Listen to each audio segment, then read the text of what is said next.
امریکی جارحیت کی مذمت سے متعلق تجویز پیش فرمائیں گے حضرت مولانا اقبال قاسمی صاحب مدراس۔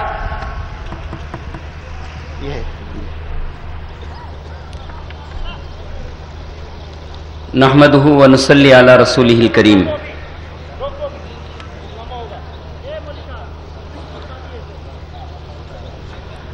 حضرت صدر محترم اور حاضرین کرام، عراق پر زبردستی جو مظالم ڈھائے جا رہے ہیں، ہر مسلمان اور ایمان والے کا دل اس سے دن رات تڑپ رہا ہے اور اللہ رب العزت سے اس ظلم کے خلاف دہائی دے رہا ہے اور شکوہ کر رہا ہے۔ یہ جمعیت علماء ہند کی طرف سے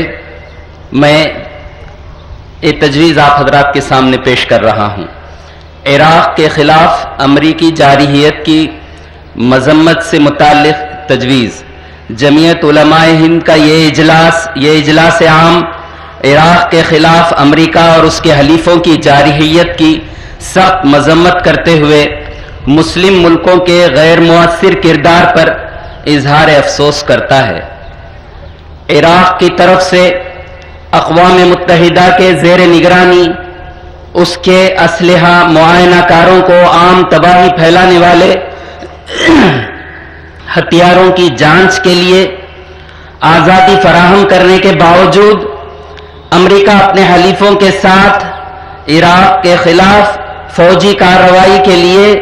عراق کے پڑوسی ملکوں میں بھاری افواج جمع کر رہا ہے، جبکہ اسلحہ کے معائنہ کاروں نے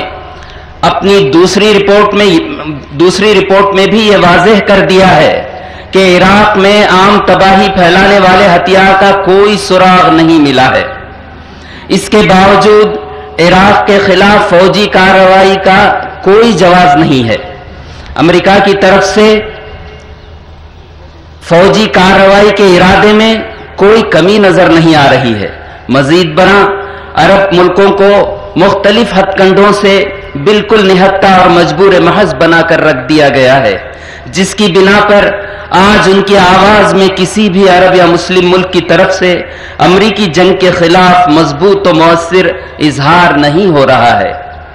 جبکہ امریکہ، برطانیہ،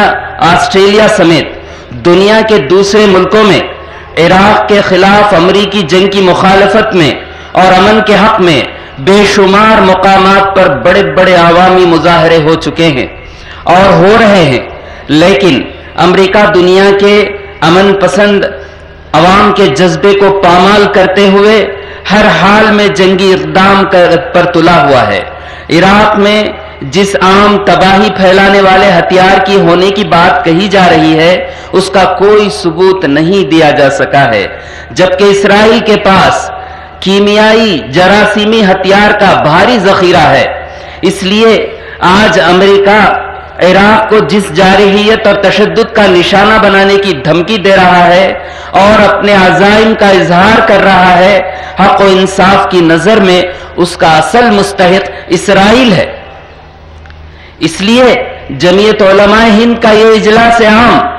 امریکہ اور اس کے حلیفوں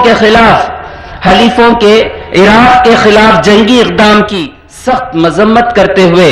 اقوام متحدہ اور عالمی برادری سے یہ مطالبہ کرتا ہے کہ امریکہ کو جنگی اقدام سے روکیں اور وہ عراق کے اوپر سے ہر قسم کی پابندی فوری ہٹائے۔ نیز ناوابستہ تحریک کے 116 ممبر ممالک بھی آزاد ممالک کے اقتدار اعلیٰ کے تحفظ اور قیام امن کے لیے اپنا مؤثر کردار ادا کریں۔ وآخر دعوانا ان الحمدللہ رب العالمین۔